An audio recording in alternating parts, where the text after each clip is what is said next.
লাগলো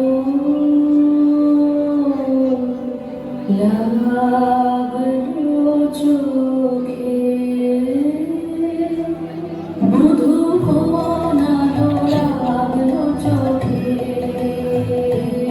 মধু কোনালো লাগলো চোখে বুঝি বিরোধে ছিলে সূর্যলোকে মধু কোনালো লাগলো চোখে।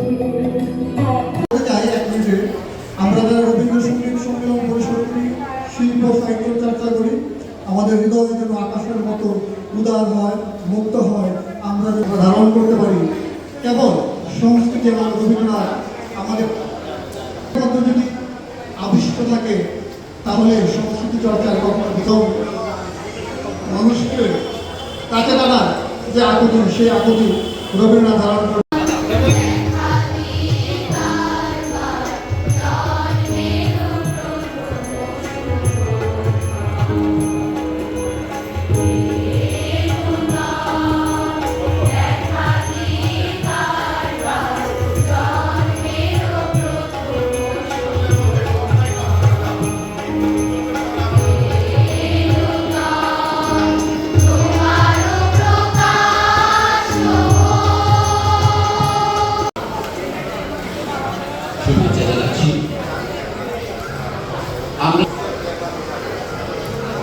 আমরা আপনাদের সহযোগিতা চাই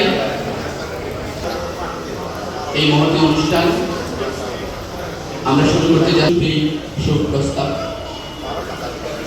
সম্প্রতি শিল্পী সাদি মোহাম্মদ, যোদ্ধাপরাধী ট্রাইব্যুনালের চিফ প্রসিকিউটর, বিশিষ্ট মার্ক্সবাদী তাত্ত্বিক হায়দার আকবর খান রনু এই আয়োজন গভীর শোক প্রকাশ করছে।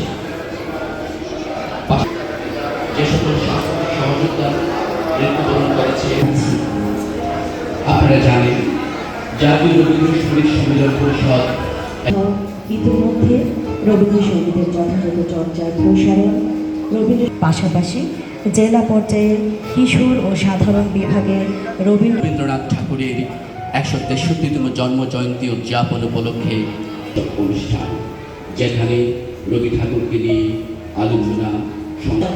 সম্মানিত সভাপতি অ্যাডভোকেট পূরবী গৌর।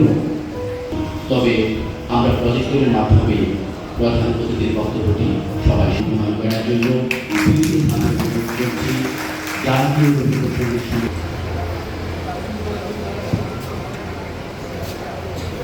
এ পর্যায়ে কেন্দ্রীয় কমিটির সম্মানিত সাধারণ সম্পাদক সঙ্গীত বীর মুক্তিযোদ্ধা মোজাম্মেল হক বাচ্চু, সদস্য জাতীয় রবীন্দ্রসঙ্গীত।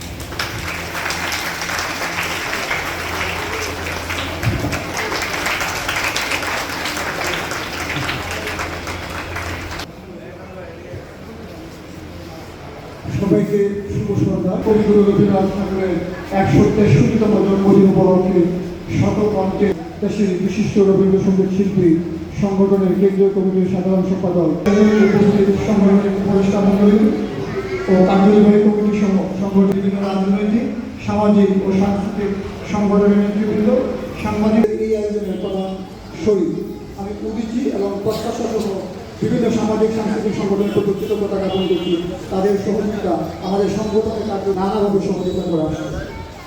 জাতীয় রবীন্দ্রসঙ্গীত সম্মেলন পরিষদের তাকে সবসময় প্রেরণা দিয়েছে আমার বন্ধু ডাক্তার খান মোহাম্মদ সজুল বাড়ি পরিবার, সুবীর নাথ চৌধুরী, জেলা কার্যনির্বাহী কর্মকর্তা ব্যানারবাড়ির আকাশ, আমাদের